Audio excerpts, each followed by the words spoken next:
Hi, my name's Amy with Eastside Wellness Chiropractic. The next exercise in our active care series is called a hip bridge. A hip bridge is great for glute strength as well as lower back strength. So what we're gonna do is we're gonna have Kara go ahead and bend her knees so that her feet are flat on the floor. She's gonna have her hands at her side with her palms up. We always have palms up because if hands are down, we tend to want to grab at the floor, contracting and bracing in her upper body.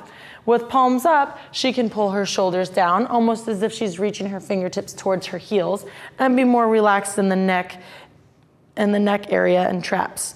So Kara's gonna give just a little bit more distance, perfect. What she's gonna do is she's gonna flatten her back to the floor. Good, you can see how she actually tensed up her abdomen to do so. She's gonna squeeze her rear end, and she's going to press her hips up into the air as far as she can until she's completely locked out. Now, one thing that we want to look out for is go ahead and just give a little bit is when you don't hit terminal extension. You can see how she has a little bit of lag left in those hip flexors. By driving through those heels and pressing up, she's at terminal extension, extending as far as she can through her hip flexors, contracting her abdomen. And now what she's going to do is she's going to lower herself down nice and slow. The lowering phase should actually take probably twice as long as actually extending. So what she should do is take about 2 seconds to come up, go ahead, pressing through those heels, and about 4 seconds to come down nice and slow. Perfect. That's the first step for a hip bridge. The next step for a hip bridge is to add a little bit of a step to increase our range of motion. So what we're gonna have Kara do, she's gonna lift her feet. You can use anything at home. You can use just a simple stepping stool. You can use a couch. You can use a kitchen chair. Anything that's not going to slide on you. So what you want to do is make sure that it's up against something stable. Kara is going to have her feet together. Good.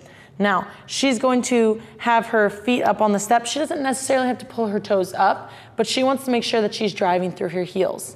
When she's doing this, she wants to make sure that the step does not exceed 90 degrees so that her knees do not exceed this 90-degree angle. It should not be any higher than right at a 90-degree angle at her knees. Her feet are on the step. She's going to squeeze her back flat to the floor, squeeze her rear end, drive through her heels, and press all the way up into terminal extension of her hip flexors. She's going to wait for about a 1/1000 or a 1 breath.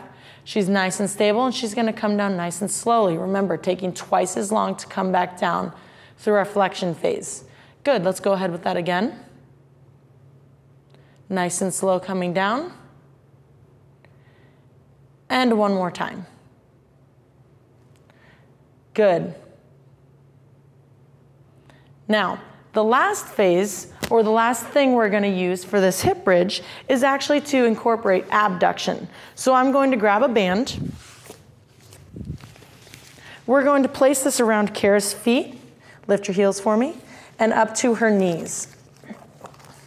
We want the band right around Kara's knees so that when she pulls her knees apart, she gets good resistance from the band, pulling from her hips or her glute muscles. So she's going to go through the exact same motion. Palms are up. She's going to drive through her heels. She's going to press all the way up. Now she's going to pull apart. Good, keep pulling all the way apart. Now, as she pulls apart, you can see how her hips dropped. That's something that happens quite often. We want to make sure that we stay in that full extension as you pull the knees apart. Knees come together, and then slow and controlled, you're going to come back down. Go ahead and just give a little bit of space between your feet. Go ahead and do that again, making sure not to drop your hips as you pull your knees apart. Good. Feel how that makes you engage at the glutes a little bit more, and a little bit slower coming down this time. One more time. Excellent. Now nice and slow on your way down. Great. So that's a really good stair-step progression of how to do just a simple 2-leg hip bridge. We start from the floor. Then we move on to using a step to increase range of motion. And finally, we use abduction in conjunction with that increased range of motion through the step. Remember, for the last part, it's press your hips up first, pull apart, together, and then finally down. And that's our hip bridge series.